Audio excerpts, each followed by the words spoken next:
자, 이제 61번 넘어가겠습니다. 국민기초생활보장법과 관련된 이제 용어, 그러니까 구체적인 개념이 이제 등장을 한 거죠. 자, 옳은 것을 고르는 문항이에요. 수급권자란 이 법에 따른 급여를 받는 사람을 말한다라고 하는데, 수급권자잖아요. 이거는 수급받을 권리를 가진 사람이 수급권자죠. 근데 권리가 있는데 안 받을 수도 있잖아요. 그죠? 그래서 이거는 수급권자는 그렇고, 실제로 수급을 받는 사람은 권을 빼고 수급자예요. 예, 그래서 보기 1번은 이게 헷갈리게 나와서 그렇고 잘못된 설명이죠. 자, 기준 중위소득이란 국민 가구 소득의 평균값을 말한다라고 되어 있어요. 자, 우리 복지사업에 이런 수급자 선정을 활용하는 데 있어서 이제 여러 경제 지표를 반영해서 이제 값을 산출을 하죠. 그래서 기준 중위소득은 그런 국민 가구 소득의 평균값이 아니라 중위값이에요. 네, 그리고 이걸 만드는데 굉장히 어렵고요. 굉장히 많은 다양한 전문가들이 이제 함께 산출해내는 내용입니다.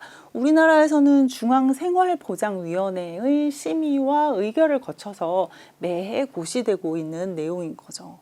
그래서 2번은 그래서 틀린 개념이라고 볼 수 있겠고요. 3번. 보장기관이란 이 법에 따른 급여를 실시하는 이 시설이 아니라 실제로 이것을 이제 급여를 실시해야 되는 그런 국가, 지방자치단체를 말한다라고 되어 있습니다. 그래서 3번 틀린 내용이에요. 자, 4번 볼게요. 소득인정액이란 하고 되어 있는데요. 보장기관이 이제 아까 말씀드린 보장기관은 국가나 지자체라고 말씀드렸잖아요. 급여를 결정하고 실시하는 데 있어서 필요한 소득평가액과 그 다음에 재산의 소득 환산액을 합산한 그 금액이 소득인정액이라고 되어 있습니다. 지금 우리는 법제론과 관련된 기출문제 풀이를 하고 있는데요. 이번에 정책론 시험에서 이 소득인정액과 관련된 문항이 출제가 됐었어요. 그래서 국민기초생활보장법에서 이 생계급여액을 계산하는 그 문제가 나왔죠. 선생님들, 생계급여액은 중위소득의 30%에서 소득 인정액을 빼시면 돼요. 그러면 생계급여액이 나오거든요. 그래서 이제 4번이 올바른 설명이었어요. 자, 5번 볼게요. 최저생계비란 국민이 쾌적한 문화생활을 유지하기 위해서 필요한 적정선의 비용을 말한다라고 되어 있습니다. 적정선이라고 하는 거는 좀 어려운 내용이에요. 이거는 최소한이 맞습니다. 네. 적정선이 아니라 최소한의 비용을 말한다라고 되어 있어요. 61번에는 보기 4번이 올바른 내용이었습니다. 자, 개념 정의는 아무리 강조해도 지나치지 않죠. 특히 국민기초생활보장법 같은 경우에는 법제론뿐만이 아니라 다른 연결되는 교과목들이 많아요. 우리 8 시험 과목 가운데요. 그래서 선생님들 꼭 이 국민기초생활보장법은 잘 정리해 놓으실 필요가 있습니다. 자, 국민기초생활보장법 또 나왔어요. 이번에는 자활과 관련된 내용이 등장을 했네요. 틀린 설명을 고르라고 되어 있습니다. 자, 자활은 선생님들 지역사회복지론하고도 또 연결이 돼요. 자활사업은 잘 알고 계시겠지만 탈빈곤을 위한 노동연계 복지정책으로 우리가 정리를 한 바 있습니다. 절대 빈곤층의 어떤 생활을 보장하되 되도록이면 근로를 통한 자립, 그 다음에 자활을 지향하면서 생산적 복지를 구현하고자 하는 정책이죠. 그래서 이제 국가 보호에 안주하지 않도록 하는 거, 도덕적 해이를 방지하려고 하는 그런 내용이 굉장히 중요한 사업이기도 합니다. 자, 1번 볼게요. 보장기관은 자활 지원 사업의 원활한 추진을 위해서 자활기금을 적립한다라고 되어 있는데 이거 올바른 설명이고요. 자, 그 다음에 필요하다면 이런 센터에다가 무상임대 지원을 할 수 있다. 이것도 다 맞는 내용이에요. 보장기관은 수급자나 차상위자가 자활에 필요한 자산을 형성할 수 있도록 재정적인 지원을 할 수 있죠. 이 법의 취지가 그런 거니까요. 그렇죠? 자, 4번 보장기관은 수급자와 차상위의 자활 촉진에 필요한 사업을 수행할 수 있게 해서 그걸 하기 위해서 법인 등의 신청을 받아서 지역 자활센터를 지정할 수 있다. 다 올바른 설명입니다. 자, 그러면은 분위기상 5번이 틀린 내용이에요. 그죠? 왜 틀렸는지 볼까요? 수급자 및 소득 인정액이 기준 중위소득의 100분의 70. 여기에서 틀렸어요. 70이 아니라 50입니다. 그래서 여기 소득의 50% 이상인 자는 상호 협력하여 자활 기업을 설립, 운영할 수 있다라고 되어 있어요. 자, 그래서 이 지금 요 기준은 차상위자가 되는 거죠. 그래서 자활 기업은 이렇게 법에 나와 있어요. 지역 자활센터의 자활 근로사업을 통해서 습득된 기술을 바탕으로 해서 2명 이상의, 그러니까 이 2명이라고 하는 것은 수급자 또는 차상위자, 뭐 저소득층 주민들, 이런 이제 다양한 이런 조합이 가능하겠죠.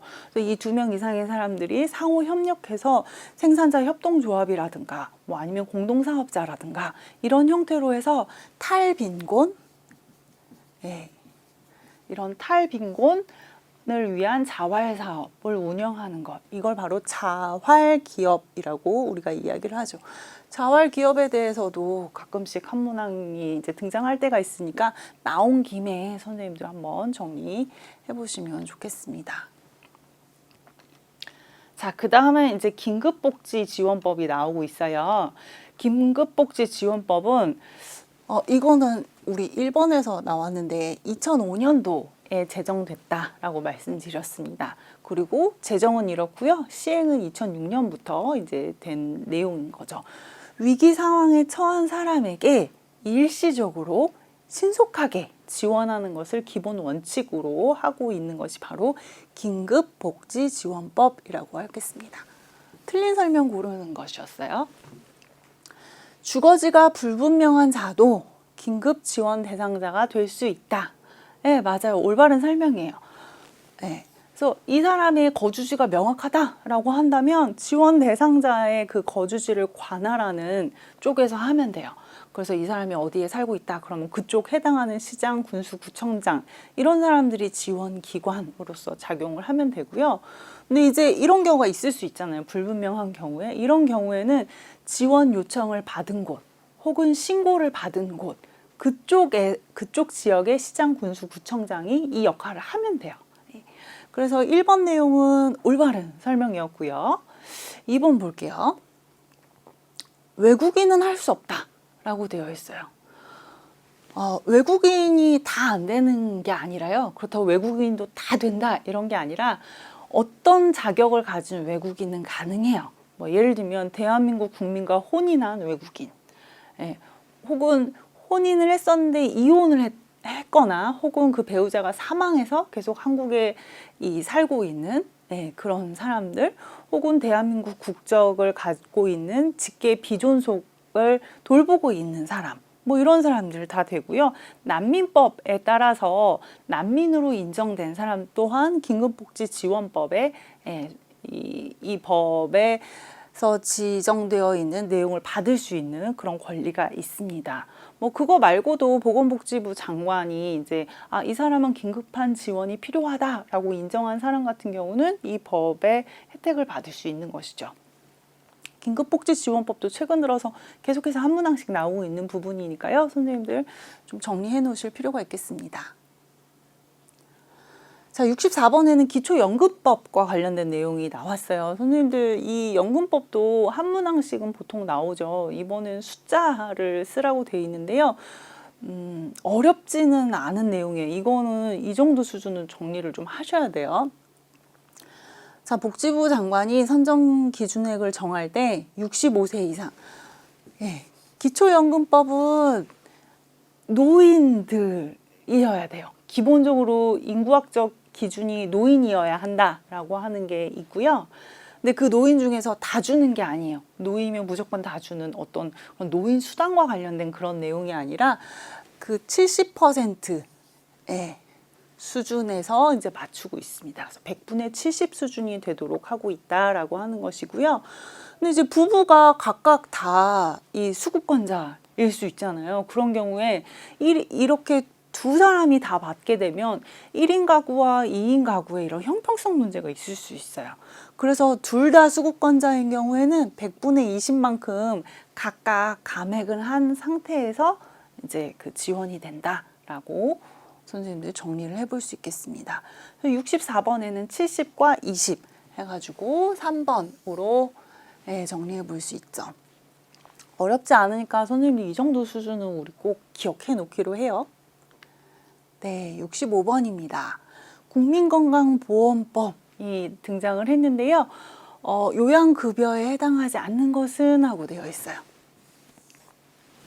이거는 이제 요양급여 내용을 다 보셔야 되는데 선생님들 예방재활, 이송, 이거 다 맞아요. 이거 다 맞는데 요양병원 간병비는 지금 넣어져 있지 않아요. 이거는 해당되지 않고요.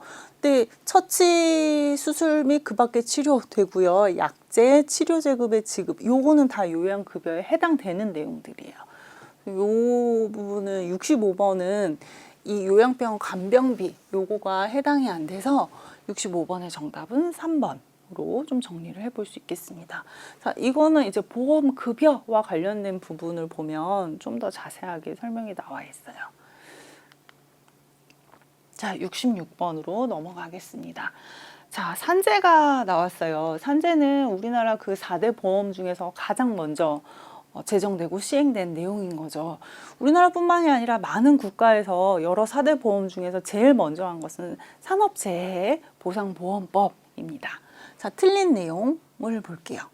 출장 기간 중에 발생한 모든 사고라고 되어 있어요. 이거 틀렸어요. 왜 아니냐? 예를 들어서 제가 미국 출장을 갔어요. 그건 일하러 간 거죠. 미국 출장을 갔는데 이제 업무를 다 마치고 시간이 남았어요. 그래서 제가 아울렛에 가서 쇼핑을 했단 말이에요. 그러면 출장 기간 중에 발생했다고 해서 저는 이 모든 걸 다 비용을 받을 수 있을까요? 그렇지 않다라고 하는 거죠. 그래서 근로자가 재해를 당했어요. 그래서 산재보험 급여를 받기 위해서는 두 가지 요건을 충족을 하셔야 되는데요.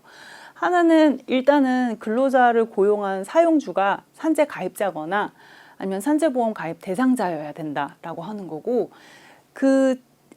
일하면서 다친 그 재해가 업무상 재해로 인정받아야 된다라고 하는 거죠. 제가 쇼핑하다가 다쳤는데 그런 부분에서 제가 산재를 받기는 좀 어려울 수 있다라고 하는 거죠. 그래서 출장 기간 중에 발생한 이런 내용이라고 하는 것은 우리가 이제 업무 수행상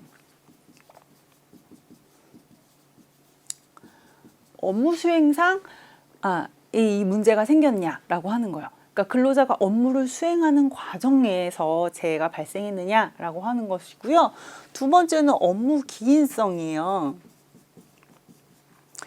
그래서 업무로 인해서 재해가 실제로 발생하느냐, 수행하는 중에 발생했느냐, 그 재해가 업무에 기인해서 발생했느냐, 이 두 가지가 다 충족이 되어야지 업무상 재해로 인정 가능하다라고 하는 부분인 거죠. 그래서 1번은 얼핏은 괜찮게 보이지만 출장 기간 중에서 일하는 내용도 있고 아닌 개인 업무를 보낼 수도 있잖아요. 이제 그런 경우는 해당하지 않는다라고 하는 거죠. 그래서 보기에 1번이 이제 답이어서 나머지 내용은 다 맞는 내용이겠죠? 그렇죠? 근로계약에 따른 이거 진짜 일하다가 다친 것들은 당연히 혜택을 받아야 되는 거죠. 그러니까 혜택이 아니라 권리인 거죠. 그렇죠? 이제 그렇고 이제 이런 내용들, 그다음에 시설물 이용하다가 사실은 그 시설물의 관리 소홀로 인해서 만약 다친다라고 한다면 이것도 당연히 산재로 인정되는 것이 옳습니다. 66번은 1번 보기 내용이 틀렸어요. 네. 자, 다음은 고용보험법과 관련된 내용이 등장하고 있습니다. 자, 각각 내용을 한번 살펴봐야 되겠는데요. 이 고용노동부 장관은 보험사업에 대해서 3년마다 평가를 해야 한다라고 되어 있어요. 이 평가하는 게 구체적인 숫자가 나오는 내용들이 있기는 해요. 그런데 고용보험법에서 고용노동부 장관이 해야 되는 것은 3년씩 기다릴 게 아니라요. 상시적이고, 상시적으로 체계적인 평가를 해야 한다라고 법률에 명시가 되어 있습니다. 그래서 3년이 아니라 상시적인 그 내용들 늘 이런 부분에서 신경을 써야 된다라고 하는 것이 나와 있고요. 자, 보기 2번 볼게요. 국가는 매년 보험 사업에 드는 비용의 20%를 특별회계에서 부담하여야 한다라고 되어 있어요. 선생님 67번은요. 이런 거는 솔직히 틀리셔도 저는 괜찮은 것 같아요. 이제 우리가 꼭 200점 만점을 다 목표로 하시는 건 아니잖아요. 120점 넘으면 되고 꽈락만 면하면 된단 말이에요. 모든 법을 다 모두가 다 달달달달 외우진 않아요. 예, 이 수업을 하는 저도 이게 뭐 계속 규정도 바뀌고 개정판이 나오잖아요. 법률도 이제 그러다 보니까 근데 이렇게 하면 왠지 그럴듯하단 말이에요. 근데 이건 사실 틀린 내용이에요. 20%라고 얘기하지 않아요. 그냥 국가는 매년 보험 사업에 드는 비용의 일부를 이라고 되어 있어요. 법에는 그렇게 나와 있다는 거죠. 이제 그리고 특별회계가 아니라 일반회계에서 부담하여야 한다라고 되어 있어요. 어렵죠? 이런 거는 이런 문항은 괜찮아요. 선생님들 틀리셔도. 자, 3번 볼게요. 피보험자는 이 법이 적용되는 사업에 고용된 날의 다음부터 이거 가끔 잘 나오거든요. 그 달부터 자격을 취득해요. 네. 이거 예전에도 이 기출 비슷한 기출이 나왔었어요. 자, 4번 볼게요. 실업급여로서 지급된 금품에 대해서 국가가 공과금을 부과할 거냐 하지 않는다. 네, 여기에다가는 안 매겨요. 공과금 매기지 않는다라고 되어 있고요. 5번은 맞는 설명이겠죠, 그렇죠? 고용안정, 직업능력 개발 사업, 실업급여, 육아휴직급여 및 출산 전후 휴가급여 등을 실시한다. 네, 굉장히 일반적인 쉬운 내용이었어요. 67번은 5번이 딱 떨어지게 맞아서 그나마 다행이고요. 만약 5번 내용도 굉장히 어렵게 이렇게 나오면 이런 거 틀리는 거는 전혀 자책하실 문제가 아니에요. 문제가 조금 나머지 보기가 좀 수준이 어려운 수준으로 출제가 됐었어요. 자, 이제 68번 넘어가겠습니다. 자, 노인장기요양보험법이 나왔네요. 노인장기요양보험법은 이제 제정은 2007년이고 시행된 건 2008년이었어요. 그렇죠?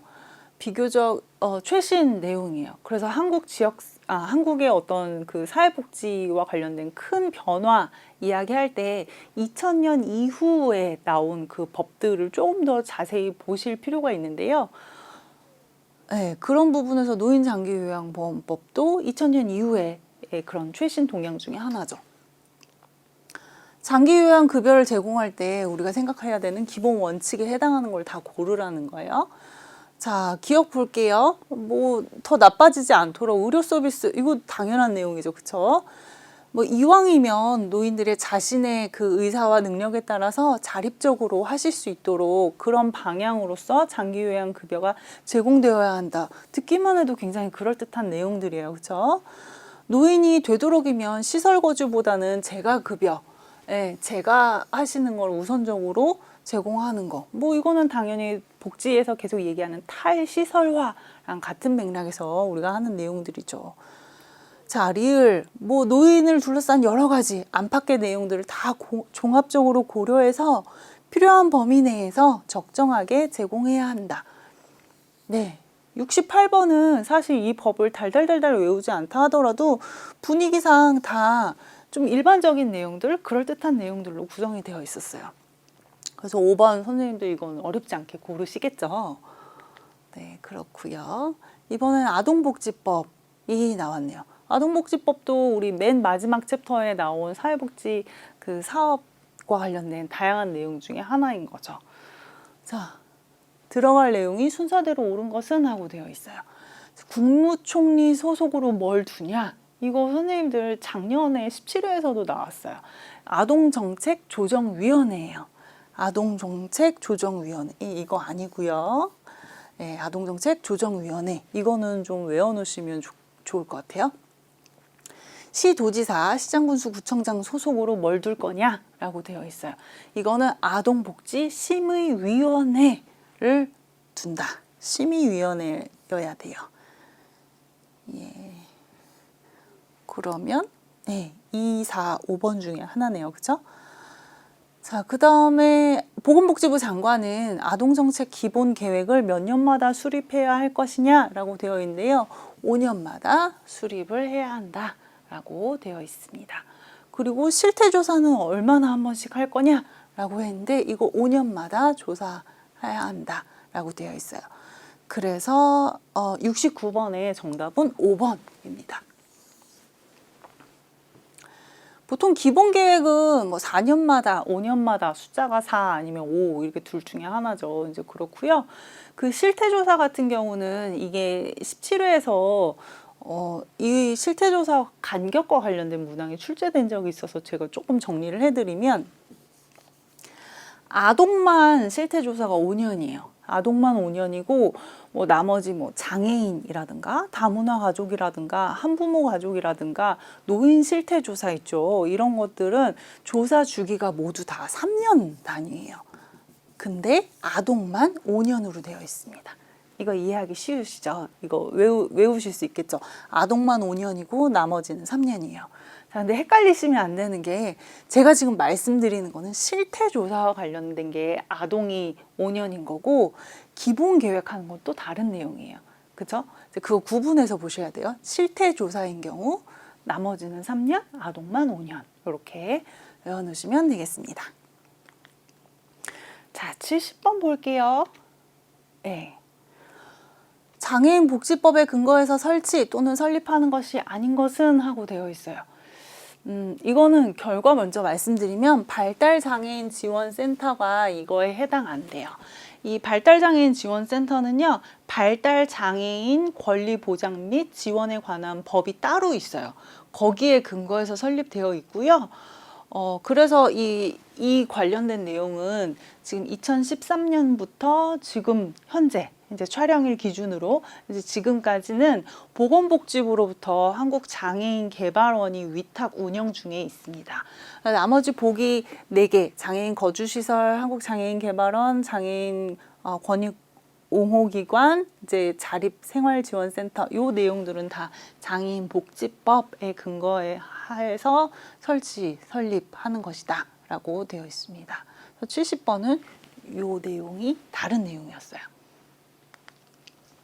자, 이번에 71번에서는 노인복지법이 나왔고요. 그 중에서는 노인학대와 관련된 그 내용이 나오고 있습니다. 옳지 않은 것은 하고 되어 있어요. 노인학대는 사실 이번에 처음 등장한 내용은 아니에요. 예전에 기출에서도 노인학대와 관련된 문항이 출제가 된 적이 있었죠. 자, 1번 볼게요. 뭐뭐 법률에 따라서 119 구급대원은 이 신고 의무자에 속한다라고 되어 있어요. 네, 맞아요. 이거 맞는 내용이죠. 자, 보기 2번 볼게요. 노인학대를 알게 된 때에는 신고 의무자만 신고할 수 있다. 이런 경우가 보통 정답인 경우가 많죠. 자, 이미 상황을 보니까 학대 사실을 발견을 했어요. 그래서 그 장면을 충분히 알 수 있는 상황이란 말이죠. 그러면 내가 비록 신고 의무자가 아니라 하더라도 누구든 어느 누구라도 당연히 신고할 수 있습니다. 그래서 이거는 2번이 너무 틀리게 나와가지고요. 71번에는 2번이 정답입니다. 자, 나머지 3번부터 5번은 다 올바른 설명이겠죠. 그렇죠? 자, 이거와 관련돼서 범죄를 한 사람들이다. 그러면 이제 취업 제한 기간을 두는데 두더라도 10년을 초과하지는 못한다라고 되어 있는 거고요. 자, 연락을 받았다라면 지체 없이 출동하는 거 너무 당연한 내용이고요. 5번 학대를 예방하고 수시로 신고를 받을 수 있도록 긴급 전화를 설치하여야 한다라고 하는 내용도 모두 올바른 설명이었습니다. 그래서 71번은 2번이 너무 아닌 내용이 나와서 선생님들 쉽게 고르실 수 있었을 것 같고요. 72번 다문화 가족과 관련돼서 이제 문항이 출제가 됐습니다. 다문화도 한 번씩 나오는 문항이긴 하죠. 그렇죠? 틀린 설명 볼게요. 다문화 가족은 대한민국 국적을 취득한 자로 이루어진 가족이어야 한다라고 되어 있어요. 이러면 무슨 다문화겠어요. 그렇죠? 네, 다문화는 한 가족 내에서 문화가 2개, 적어도 2개 이상 있어야 되는 거잖아요. 이건 다문화 가족에 대한 설명이 아니죠. 네, 다문화 가족은 결혼 이민자로 구성되어 있는 거. 그러니까 결혼 이민자와 대한민국 국적을 가진 자 이루어진 가족이거나 귀화의 허가를 받은, 그러니까 귀화할 수 있다 이런 그 승인받은 사람하고 대한민국 국적을 취득한 자로 이루어졌거나 뭐 등등등등 다양한 조합이 가능한데요. 한국 사람들만 있는 가족은 한국의 가족이지 다문화 가족이라고 볼 수 없죠. 나머지 내용은 다 올바른 내용이에요. 그러니까 다문화 가족이 깨졌어요. 그럴 수 있잖아요. 그렇죠? 이혼 등의 사유로 해체가 된 경우에도 그래도 그 구성원이었던 자녀에 대해서는 이 법을 적용한다 되어 있고요. 다문화 가족 지원센터에 우리 일상생활에 굉장히 잘 스며들어 있는 정책과 서비스 중에 하나죠. 다니시면서 다문화 가족 지원센터 많이 보셨을 거예요. 거기에서 한국어 교육 업무, 이거 중요한 수행 업무 중에 하나죠. 네, 그 다음에 이제 뭐 문화적 차이를 고려해서 전문적인 서비스 제공할 수 있도록 당연히 해야 하고요. 여성가족부 장관은 5년마다 기본 계획을 수립하여야 한다라고 되어 있습니다. 그 다문화 가족의 실태 조사는 제가 아까 몇 년이라고 말씀드렸죠? 실태 조사는 3년마다 하는데요. 이 기본 계획 수립하는 건 5년마다인 거 선생님들 이참에 또 한번 해보면 되겠습니다. 자, 73번 넘어갈게요. 사회복지 공동모금회법상 공동모금 재원 배분 기준에 포함되어야 하는 사항으로서 다음에 좀 적절하지 않은 내용이 들어가 있어요. 내용을 볼게요. 배분 한도를 어떻게 할 거냐. 그럴 수 있겠죠. 심사 기준은 뭐냐. 이것도 중요한 내용이죠. 근데 배분 신청자의 재산, 이게 필요할까요? 이거는 배분 기준에 불필요한 조건이에요. 이거 알아서 뭐 하겠어요. 그죠? 이거는 틀린 내용인 거죠. 자, 공동모금 재원을 어떻게 배분할 거냐. 배분의 그 대상. 이것도 당연히 명시되어 있어야 맞겠죠. 자, 신청서 어디 낼 거냐. 이거 뭐 당연하잖아요. 이거 내용을 모르면 일을 할 수가 없죠. 73번은 내용을 뭐 꼼꼼히 보지 않으셨다 하더라도 3번이 워낙 틀린 답이었어서 73번 같은 경우는 문제가 쉽게 나오는 것이죠. 그렇고요. 자, 74번 넘어가겠습니다. 성폭과 관련된 내용이 나왔어요. 성폭력 피해자 보호시설의 종류가 아닌 것은 하고 되어 있습니다.